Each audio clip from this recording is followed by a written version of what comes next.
Messieurs, dames, Tanguy Koki.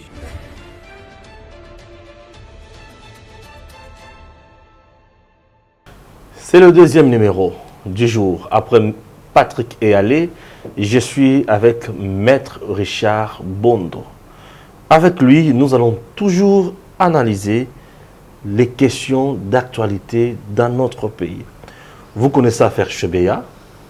La partie civile avait émis le vœu de voir Joseph Kabila comparaître.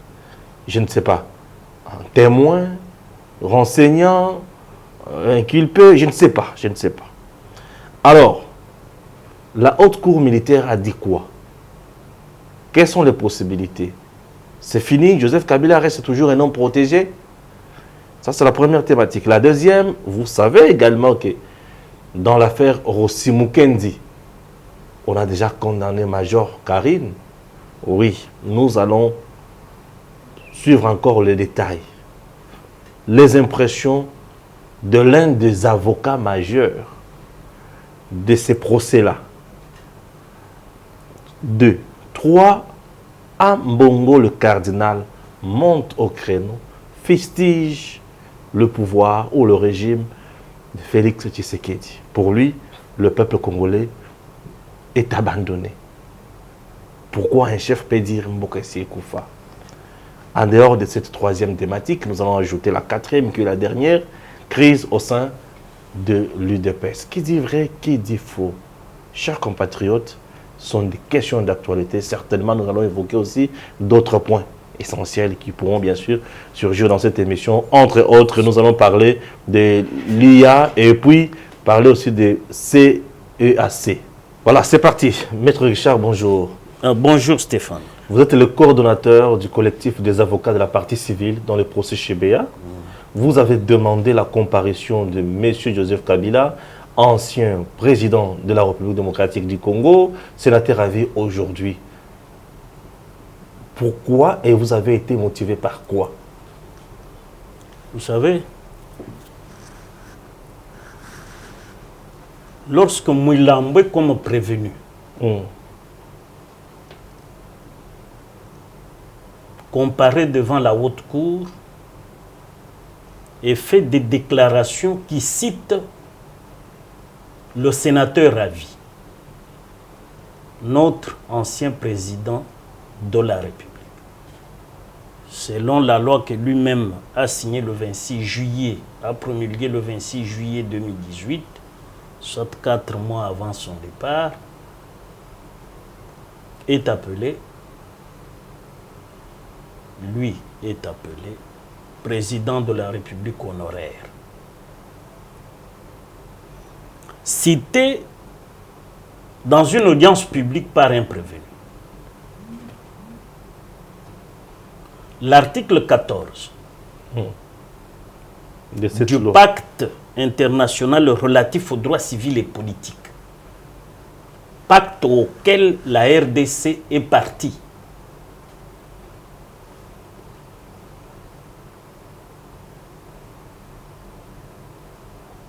cet article 14 permet aux prévenus et à toutes les parties de citer autant de témoins.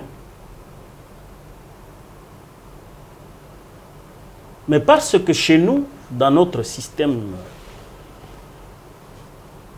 romano-germanique,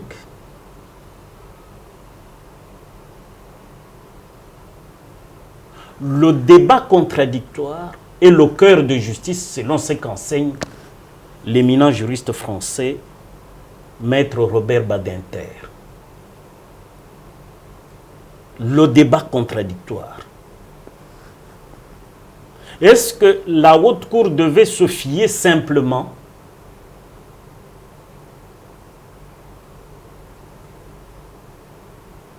ou non à la déclaration de Mouilambé? Surtout qu'on cite la plus haute autorité à l'époque, l'institution la plus fédératrice du peuple congolais, de la nation congolaise, à savoir l'institution président de la République.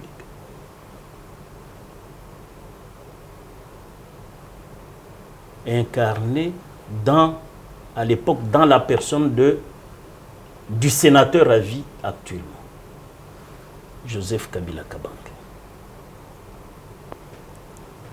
L'occasion était donnée par Mouilambwe à la haute cour d'inviter l'ancien président de la République. Pas comme accusé, pas comme prévenu, mais comme témoin. Parce que souvent, les gens disent, on l'entend à titre de renseignant. Non. Ce qu'il dit s'appelle renseignement. Mais sa qualité au prétoire, c'est un témoin. Donc Joseph Kabila ne venait pas comme accusé. Il venait simplement pour édifier la religion de la haute cour. Et c'est pour cela que nous avons exposé au nom de nos clients ce que nous appelons en termes, disons en termes propres, des préliminaires. Mais en termes propres, c'est des prolégomènes. Dans le jargon de bons juristes, ce sont des prolégomènes qui précisaient les fléaux du totalitarisme en nous inspirant du procès d'Adolphe Einstein tel que rapporté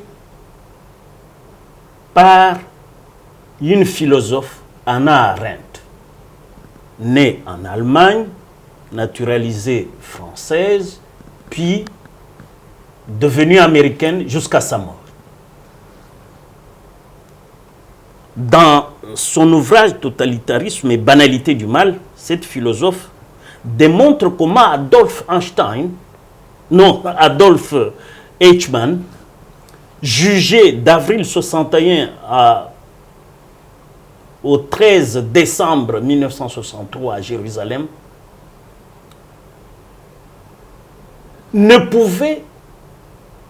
avait perverti l'idée de la loi. Et c'est pour cela que j'ai exposé les 5 fléaux, dont le 5e, c'est la crainte d'auditionner en justice l'ancien président de la République. Cette prolégomène était prise en délibéré après avis du ministère public. C'est-à-dire, lorsque le ministère public a demandé à la haute cour de recevoir ces prolégomènes et de les dire fondés pour que l'ancien président de la République soit entendu avec l'auditeur général de l'époque, Pondé, qui est encore en vie, bien qu'à la retraite, magistrat à la retraite, général Pondé, et toutes les autres personnalités que Mouilambwe avait citées. Donc on devait au moins entendre une dizaine de personnes. Et c'est comme ça qu'à l'audience du 12, la haute cour, après avis du ministère public et conclusion de toutes les parties au procès, la haute cour prendra ces prolégomènes en délibéré.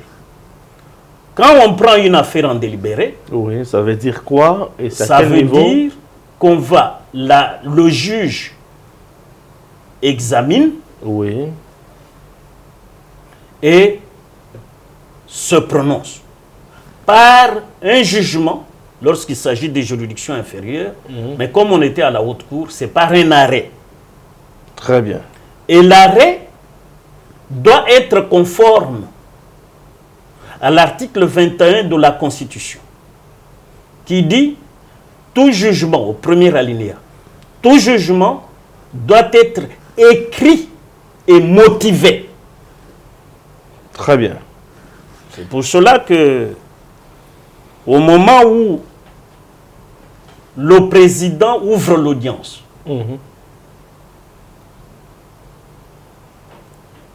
au lieu de prononcer un arrêt, lui-même dit, non, au lieu de prononcer un arrêt, il donne son opinion en disant, j'exerce mon pouvoir discrétionnaire, me donné par quoi?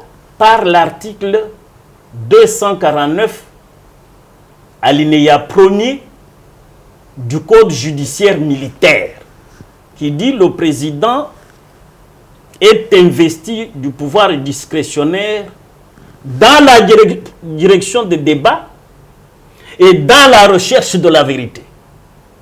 Très bien. Maintenant, l'affaire était en délibéré. Donc, on attendait une décision collégiale qu'on appelle un arrêt et non un jugement, une décision in petto. La décision in petto, pour les érudits qui maîtrisent les notions de la procédure pénale, c'est une décision, c'est un jugement pour les affaires simples, mais qui est dicté sur les bancs par le juge. Et cette décision in petto se pratique ou se conçoit lorsqu'on est juge unique. Parce que quand on est un collège, la décision doit être collégiale, il faut la rédiger impérativement en la motivant. Très bien. Or, c'est ce qui n'est pas arrivé, ce qui veut dire que le président de la juridiction n'a rendu aucun arrêt. Oui, mais il a donné un point de vue. Il a donné son point de vue personnel qui n'engage pas la haute cour. Qui n'engage pas la haute cour. La haute cour, parce que il ne dirigeait plus les débats. Il ne recherchait plus la vérité, étant donné que lui-même, pour clore les débats sur les prolégomènes, il a dit, après l'avis du ministère public, sur ce, nous clôturons les débats sur les prolégomènes exposés par Maître Richard Bondo au nom des partis civils, et mercredi le 19, vous reviendrez pour l'avant-dire droit, pour la décision qui répondrait aux prolégomènes. Et le 19? Et le 19, la surprise, c'est que au lieu d'un arrêt, nous nous retrouvons devant une opinion personnelle du président, c'est-à-dire qu'il n'y a pas d'arrêt jusque-là. Et en tant que procédurier, nous savons ce que nous ferons mercredi prochain. Très bien. Voilà. Aujourd'hui, ne voyez-vous pas qu'avec l'ancien chef d'État élu, M. Joseph Kabila, président honoraire, c'est difficile de le voir comparaître devant la haute cour militaire? Non. Moi, le problème, c'est que beaucoup, dans l'entourage de Joseph Kabila, lui ont menti. Comment ça? Oui. La loi est là et nous allons la lire. Voilà, la loi est là. Je vais donner lecture de 2 articles simples. Ok. Les articles 4 et 5 de cette loi. S'il vous plaît. Cette loi journal officiel Voilà. de la République démocratique du Congo, loi numéro 18/021 du 26 juillet 2018 portant statut des anciens présidents de la République élus et fixant les avantages accordés aux anciens chefs des corps constitués. Merci bien, Stéphane. Oui. Écoutez ce que disent les deux articles-là, 4 Oui. et 5. L'article C'est 4. la section 2, Oui. intitulée « Des devoirs ». Les devoirs de qui? De tout ancien président de la République élu. Nous commençons avec L'article 4. Très bien. Tout ancien président de la République élu est soumis, c'est une obligation, Bien sûr. au devoir incombant à tout citoyen. C'est-à-dire, il est réduit à nos rangs de tout citoyen, Wow. en vertu de la Constitution. En particulier, les articles 62 à 67. Les articles 62 à 67, c'est les articles où l'on parle de « nul n'est censé ignorer la loi », le respect des biens publics, on ne peut pas menacer la République avec des tentatives de coup d'État, de renverser les régimes institutionnels. Tout ça, c'est dans ces articles-là, le respect des biens publics, tout ça. Voilà. La cohabitation, la solidarité nationale. En dehors de ces articles, sauf ceux auxquels il est expressément astreint ou soustrait par la loi. Alinéa 2, aucune soustraction ni exonération aux devoirs prévus par la Constitution et par la loi ne peut être accordée à qui? À l'ancien président de la République, ou au préjudice des intérêts de l'État congolais, de ses institutions, dont la haute cour militaire, ou de son peuple. Point. C'est pour cela que j'ai toujours dit, Joseph Kabila est victime des mensonges de tous ceux qui l'ont entouré. Soi-disant, entre guillemets, des professeurs, soi-disant des juristes, soi-disant des philosophes, qui n'ont pas eu le courage de dire la vérité à Joseph Kabila. C'est eux qui lui ont amené ce texte. Et il a Pour la promulgation. Il a signé promulgué. Il a signé promulgué. Mais écoutez ce que dit l'article 5. Ok. Au premier alinéa, on pose les principes. Écoutez ce que ça dit. Tout ancien président de la République élu est soumis à une obligation générale de réserve, de dignité, de patriotisme et de loyauté envers l'État. Les trois autres alinéas explicitent ce que dit l'alinéa premier. Maintenant, l'obligation de réserve veut dire quoi? C'est l'alinéa 2. L'obligation de réserve implique notamment l'interdiction formelle de divulguer ou de révéler des secrets d'État ou des informations qui, en raison de leur nature et ou de leurs conséquences, ne peuvent être connues que des seules autorités nationales. Ça, c'est le devoir de réserve. Très bien. Maintenant, l'obligation de dignité. L'alinéa 3 l'explique. L'obligation de dignité consiste à adopter un comportement ou des attitudes qui ne violent pas la loi, ni ne portent atteinte à l'ordre public et aux bonnes mœurs. Ça, c'est l'obligation de dignité pour l'ancien président de la République. Ok. Dernier alinéa, l'obligation de patriotisme et de loyauté veut dire quoi? Elle implique, de loyauté envers l'État, implique une disponibilité permanente. Implique une disponibilité permanente. À faire quoi?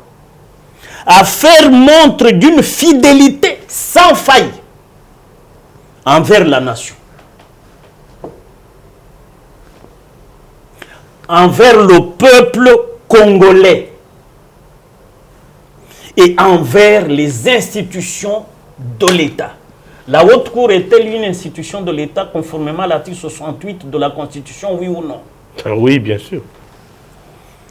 Est-ce qu'il ne pouvait pas faire preuve de cette disponibilité permanente à faire montre de fidélité sans faille envers la Haute Cour militaire? Mais en dehors de ces lois, semble-t-il qu'il y a d'autres procédures à suivre pour arriver à mettre en accusation? Non, non, ici ce n'est pas l'accusation. Je vous ai dit que Joseph Kabila n'est pas prévenu. Bien sûr que oui. Ouais. Parce que même s'il l'était, ce n'est pas la Haute Cour qui est son juge légal. Bien sûr. Son juge légal demeure toujours la Cour constitutionnelle. La Cour constitutionnelle. Parce que l'arrêt boiteux de l'incompétence de la Cour pour un ancien Premier ministre risque d'être utilisé comme jurisprudence pour l'ancien président de la République. Mais j'ai déjà démontré que c'est une erreur judiciaire grave de la Cour constitutionnelle. Et pour preuve, aussitôt que j'ai éclairé l'opinion publique sur la conjonction alternative ou, là où l'on dit à l'article 164, ou à l'occasion de l'exercice de leurs fonctions. J'ai démontré que les infractions se cristallisent au moment de leur commission.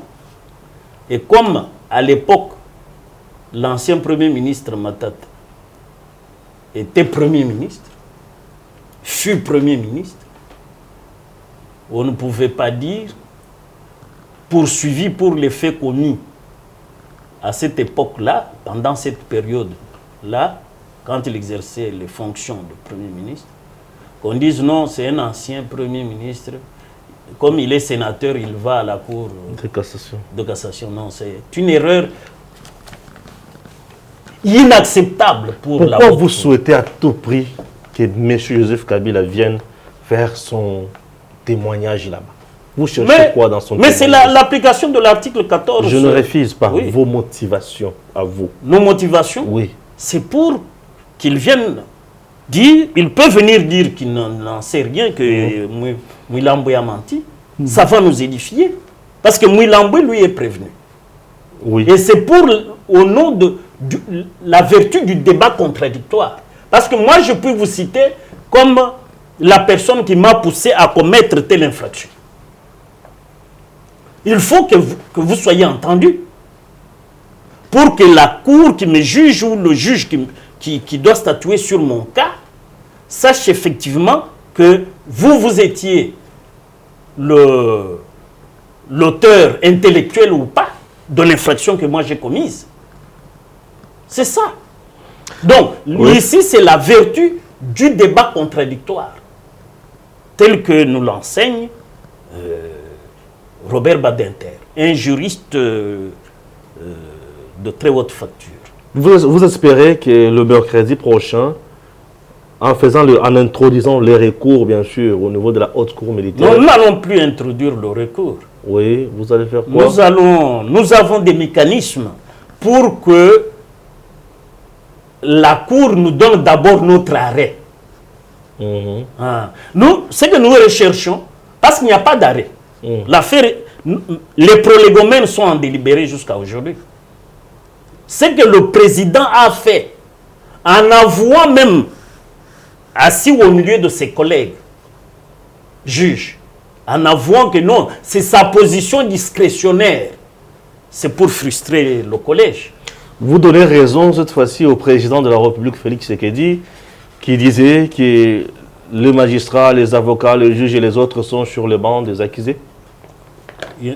Avait-il cité les avocats? Non, il avait dit la justice. C'est les magistrats. Le magistrat. Il n'a pas cité les avocats. Non, non, les avocats, nous sommes indépendants. Nous sommes des libéraux. Bien sûr.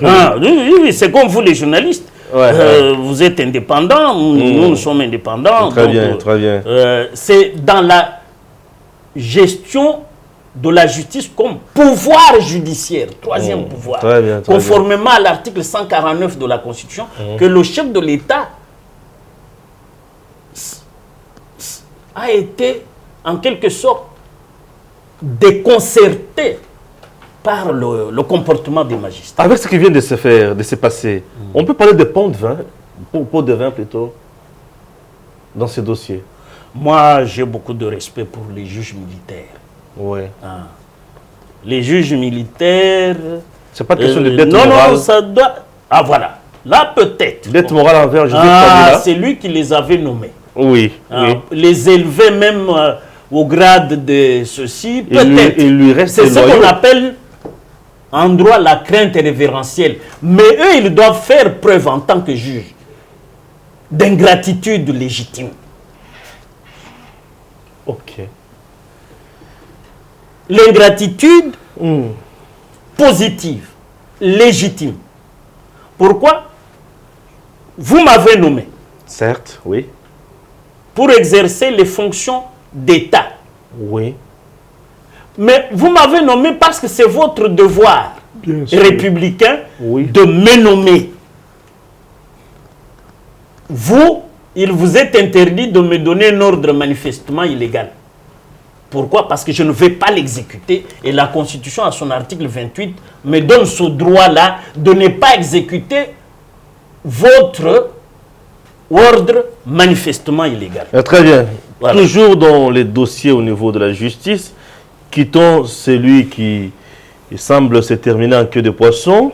Allons à l'autre dossier. Il se terminera pas en queue de poisson, il aura un arrêt. Le deuxième dossier, c'est notre voyant Rossi Mukenzi. Aujourd'hui, on peut dire que son âme repose en paix. Oui. Oui. Oui. Parce que l'assassin est condamné. L'assassin Est condamné à perpétuité. Comment vous traitez Karim d'assassin? Mais c'est l'arrêt qui le dit. Ah, qu'il est assassin. Oui, l'arrêt vous dit condamné à perpétuité. Oui. On peut vous condamner à perpétuité si vous n'êtes pas assassin. Nous n'allons pas assister à une ordonnance du genre tel vient d'être gracieux. Oui, ça c'est à la discrétion. Voilà le pouvoir discrétionnaire. Là, c'est le pouvoir discrétionnaire. C'est l'article 87 du président de la République. Mais je crois que vous savez, le président de la République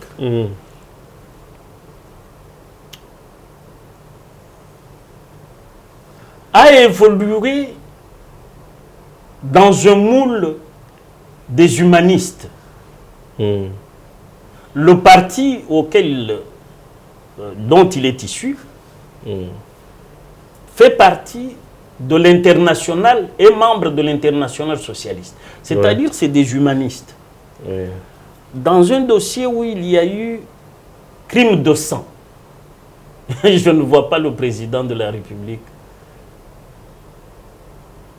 Qu'un dossier était cité dans un dossier où il y a crime de sang.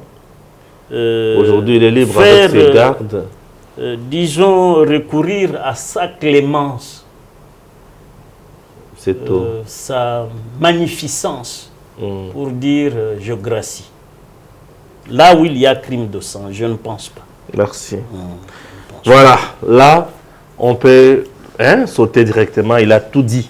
Il a tout dit. Avant d'entrer en profondeur, l'Union... Mais il faut souligner que Oui. Karine a le droit de former appel Ah oui, bien sûr. pour aller à la haute cour. À la haute cour. Merci, merci. C'est ça. C'est très important. Avec Maître Richard Bondo, nous venons ici apprendre. C'est ça. C'est une émission qui a plus de caractère pédagogique. Oui, oui. Oui, avec lui, on n'est pas toujours dans les polémiques. Maintenant, nous entrons dans les polémiques. Oui, maintenant, là, c'est les polémiques. Là, j'espère que le cardinal Ambongo aura sa réponse. Oui, Mbokessi Koufa. Cardinal persiste. Mbokessi Koufa. Mais c'est honteux d'entendre de tels propos venant d'un haut placé, bien sûr, à la tête du pays, comme Monsieur le Président de la République. Ça prouve que le peuple congolais ne peut pas avoir encore de l'espoir du fait que la personne qui est censée changer les choses se lamente encore. Là, c'est selon le cardinal. Totalement désolé. Non, le cardinal vient de commettre une erreur grave et deux fautes lourdes. Erreur grave et deux fautes Deux lourdes. fautes lourdes. Commençons par l'erreur grave. C'est laquelle? L'erreur grave, c'est que du haut de son piédestal comme cardinal,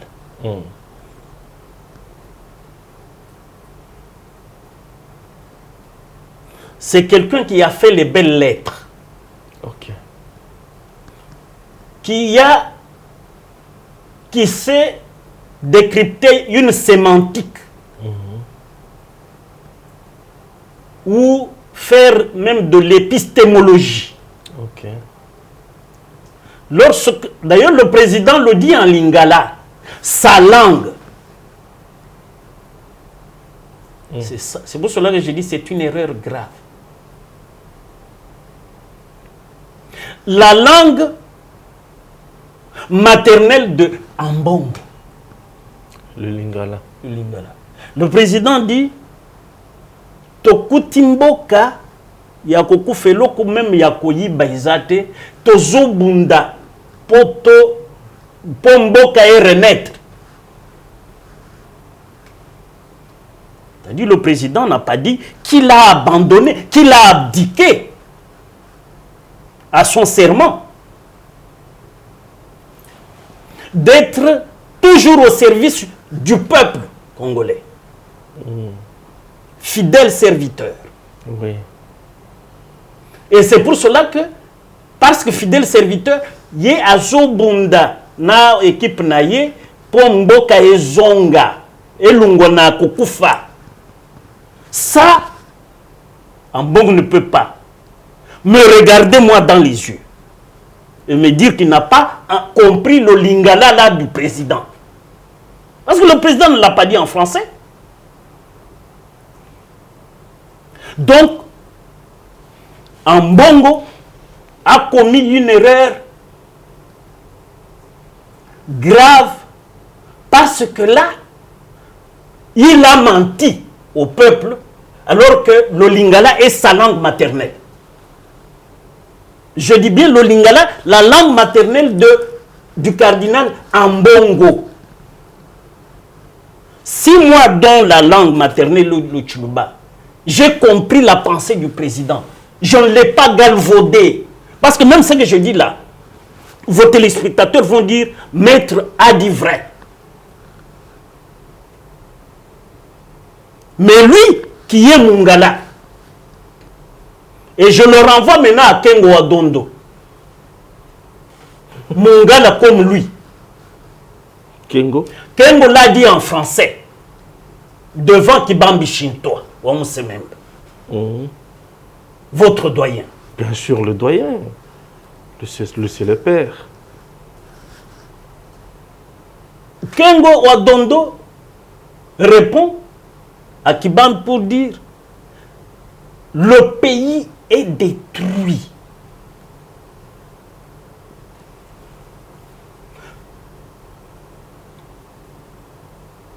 Là où il se trouve, ce n'est pas facile de dire dans 1 an, dans 2 ans, dans 5 ans, on va le redresser. Mais le verbe redresser de Tshisekedi en lingala, to bandi ko bon tozo lutter pour mboka ezonga. C'est ça à redresser. Donc c'est pratiquement ce que Kengo avait dit, je crois, nous sommes en 2006. Candidat président de la République. Au micro de votre collègue et doyen Kibambi Shinto Mosembe.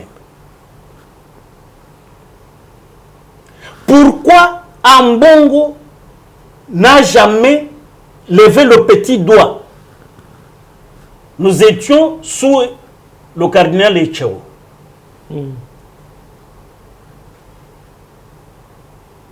Nous habillons. Pourquoi lui qui était dans l'homme de serail du cardinal à l'époque, et c'est surtout lui qui était chargé de commission paix, justice et consort de l'Église catholique. Pourquoi n'avait-il pas levé le petit doigt? Ça, c'est son erreur grave. Maintenant, deux fautes lourdes. La première. La première faute lourde, c'est que, en tant que cardinal, donc père spirituel, Oui. il doit maîtriser ce que dit la Bible chez Romains 13. On peut lire.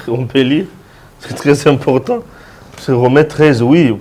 Peut-être Romains 13 parle d'autre chose. Parce que je connais un musicien congolais, il y a ceux qui appellent un verset, les Avakamousous. Romains 13, nous sommes là. Là, c'est le feu. Que toute personne, Oui. non, d'abord c'est intitulé Soumission aux autorités. Romains 13. Romains 13. Soumission aux autorités. Titre. Personne soit soumise aux autorités supérieures. Oui. Dans ce pays, l'autorité supérieure s'appelle le président de la République. Ouais. Car il n'y a point d'autorité qui ne vienne de Dieu. Et les autorités qui existent ont été instituées de Dieu. C'est pourquoi celui qui s'oppose à l'autorité et résiste à l'ordre que Dieu a établi. Et ceux qui résistent attireront une condamnation sur eux-mêmes. Ce n'est pas pour une bonne action, c'est pour une mauvaise que les magistrats sont à redouter.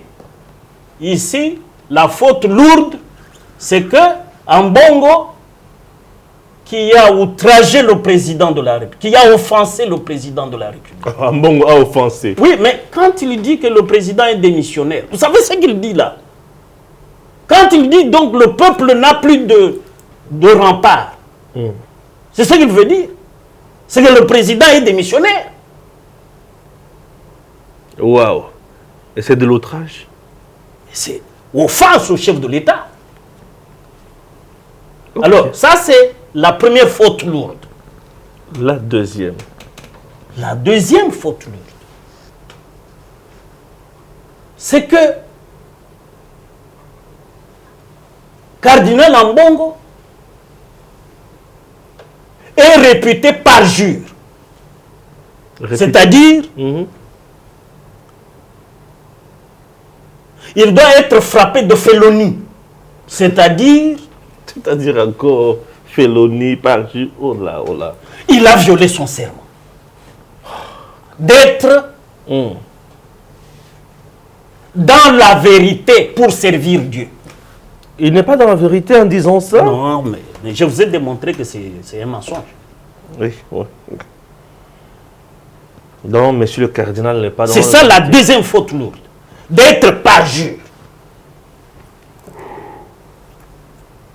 Oui.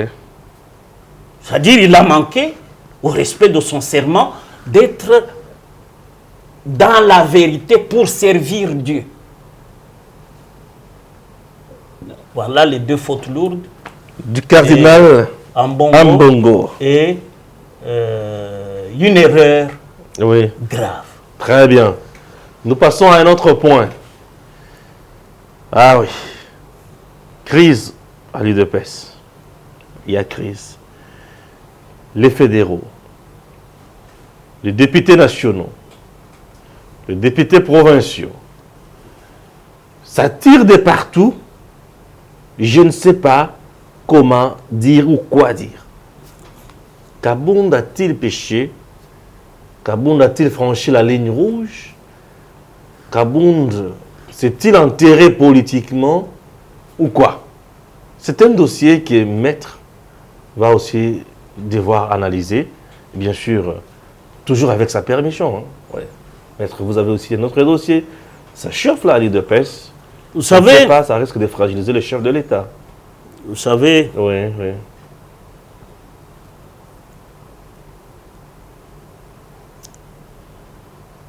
Mobutu, c'est Seko Kukumbendo Zabanga maréchal. Oui.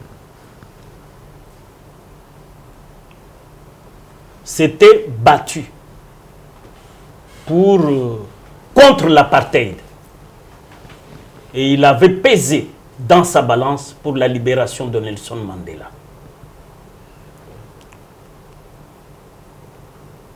Sur ce, je vous raconte une anecdote. Vas-y. Témoignage de Nimi Maïdi Kangimbi. Mandela vient rendre visite après sa libération au maréchal Mobutu, président de la République du Zaïre. Nous sommes à Goma, dans sa belle résidence au bord du lac Kivu.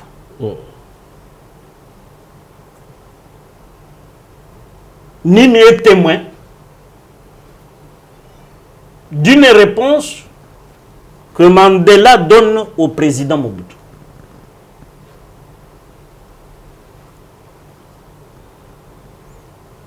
Dans son échange avec le maréchal,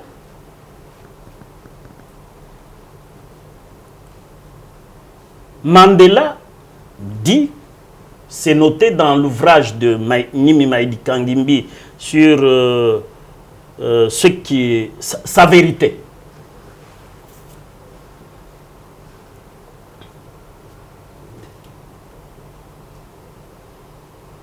Mandela dit au maréchal, si vous voulez être utile à votre peuple, oui.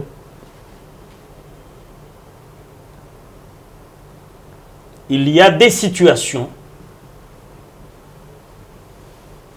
qui vous astreindrait à vous effacer. Fin de citation. Des Donc, citations, il faisait... Ah, oui. Non, ça c'est une réponse okay. Que j'ai lue dans La vérité de Nimi Maïdi Kangimbi par rapport au régime de Mobutu. Okay.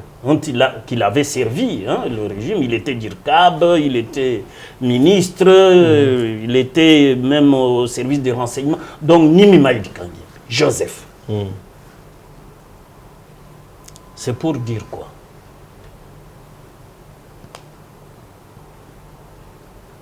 Kabound n'était pas né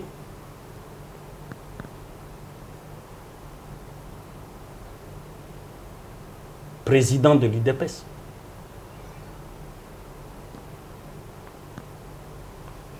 Il n'est pas né premier vice-président de l'Assemblée. Non. Ce sont les circonstances de la vie. Associé à sa lutte. Associé bien sûr à sa lutte politique, qui l'ont hissé là où il est.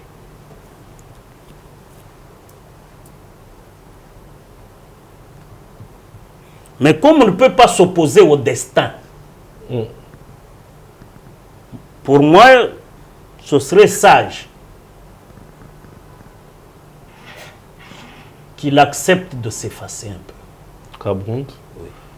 Qu'est-ce que vous entendez par s'effacer? C'est-à-dire Il se réclame de l'UDPS. Non, il ne se réclame pas, il l'est. C'est ce que je dis. Le mandat qu'il a est de l'UDPS. Quel mandat? D'être premier vice-président, même Oui. d'être président, parce que c'est le président de l'UDPS, c'est l'UDPS. Bien sûr, il est à 3 niveaux. Le premier niveau, d'abord, il est député national de la liste IDPS. Il liste UDPS. Premier vice-président de l'Assemblée nationale Liste IDPS. UDPS. Il est président AI de l'UDPS. de l'UDPS. Oui. Nommé ou désigné par le président empêché, le président du parti empêché. Oui. Je dis,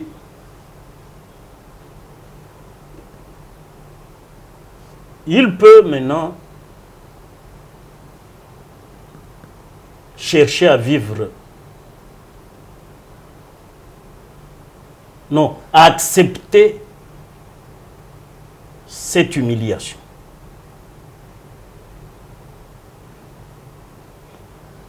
De venir dans l'arène, dans les combattants, dans la base.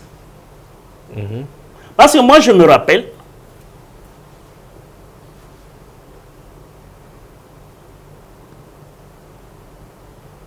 à l'UDPS, il y a eu des gens qui avaient trahi. Mais à un moment donné, au retour du président Étienne, je crois que c'est après Genval, il avait demandé à tout le monde de rentrer dans sa cellule. La plupart des gens qui étaient déjà partis, même ceux qui étaient partis avec mon grand frère Belchika, il y en a qui sont revenus. Ils sont rentrés dans leur cellule, à la base, parce qu'à l'UDPS, comme ils disent toujours, la pyramide renversée. Donc il faut aller à la base, à la cellule, rentrer simplement à la cellule, puis peut-être... Kaboun doit rentrer à la base, pourquoi? Mais les griefs qu'on retient contre lui là, ce n'est pas moi qui les... Quels sont ces griefs? Bon, mais les déclarations des fédéraux, les déclarations des députés, les déclarations des députés USN, de l'Union sacrée pour la nation. Vous ne voyez pas que ce sont des profiteurs, sont juste des flatteurs? Non, moi je suis un observateur de la scène, de la vie politique. Tout en étant politique moi-même. Oui. Je me dis,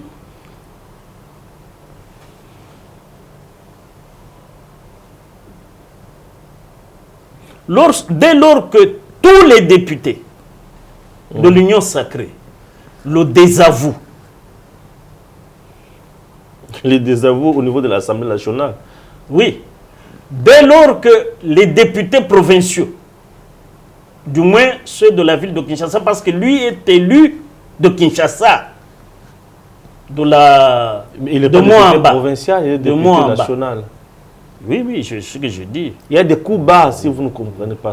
Moi, je ne vois pas. C'est pour cela que moi je dis, il ne faut pas lutter contre le destin, se battre contre le destin. Laissons les choses dire, voilà. Vous savez, l'attitude qu'il avait adoptée lors de sa première déchéance, Oui.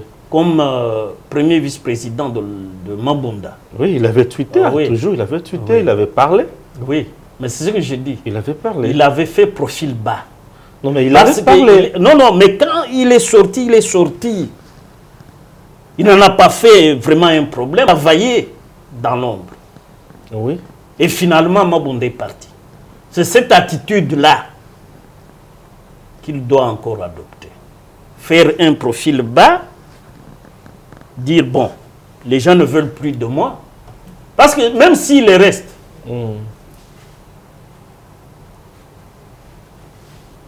qu'une situation exige de lui la coopération avec ceux qui le désavouent. Comment va-t-il faire? Admettons qu'il y ait une situation politique qui exige de lui la coopération avec ceux qui viennent de le désavouer. Comment se prendrait-il? Il sera embarrassé, gêné. Eux-mêmes vont dire, nous ne te reconnaissons pas. Va te faire cuire un œuf ailleurs. Ok. Voilà, c'est pour cela que moi je dis, c'est une situation malheureuse, mais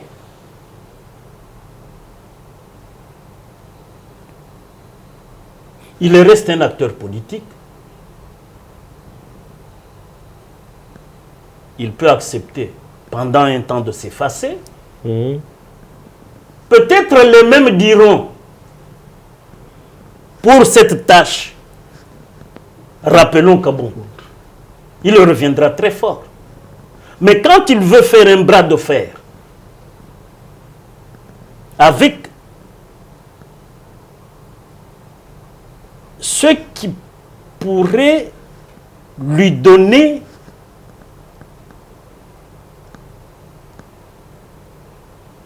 la force d'agir en politique,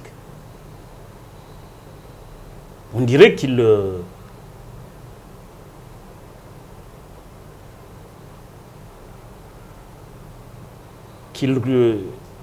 ouvre son bras de fer contre lui-même. Ça risque de le desservir. Moi, je crois que l'attitude de sagesse commanderait que Jean-Marc Kabound accepte avec, en toute humilité, de s'effacer. Très bien. Vous avez compris, chers compatriotes, nous avons tout épinglé. Et la dernière thématique, c'est le passage du président Félix Tshisekedi à l'Union africaine. Et aujourd'hui, il est à la tête de la communauté des États économiques de l'Afrique centrale. Comment il va s'y prendre encore là-bas? Qu'est-ce qu'on peut retenir du passage du chef de l'État à la tête de l'Union africaine? Et aujourd'hui, quelle chance vous lui donnez encore pour ces nouveaux mandats? Vous savez, les mandats de président pour l'exercice d'une année à la tête de l'Union africaine, tout ce type de mandat, c'est des mandats tout à fait protocolaires. Oui. Et les choses se font à la commission. C'est ça, du moins selon l'acte fondateur de l'Union africaine.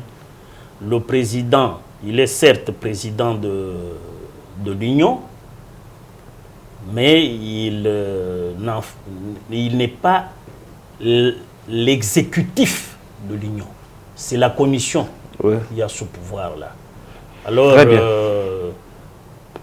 sur le plan protocolaire, ça fait partie de sa note biographique. Donc, c'est pratiquement protocolaire. Merci beaucoup. Willy Bakonga, disparu et apparu. Il a déjà annoncé, bien sûr, son adhésion à l'Union sacrée. Au fait, l'Union sacrée est devenue quoi? Musique Inabiso? Un peu, oui. C'est quoi? Vous savez, oui. Je suis parmi les rédacteurs de la charte de l'Union sacrée. Oui, qui n'a jamais été signée. Oui, mais... Personne n'a signé la charte de l'Union sacrée. C'est ça, ça interviendra un jour. Non, c'est longtemps que nous rendons déjà vers... Mais le problème, c'est que ce n'est qu'un cadre politique de concertation entre les forces politiques. qui composent cette union. Ce n'est pas une plateforme électorale, ni un parti politique, ni un regroupement politique. Très bien. Alors moi, je me dis, c'est son choix. Il est libre d'adhérer à l'Union sacrée, mais les casseroles qu'il traîne sont telles que il doit faire attention. Je lui demande seulement de faire attention. De faire attention. Merci. Voilà. Merci à Gims. Messieurs, dames, Tanguy Koki.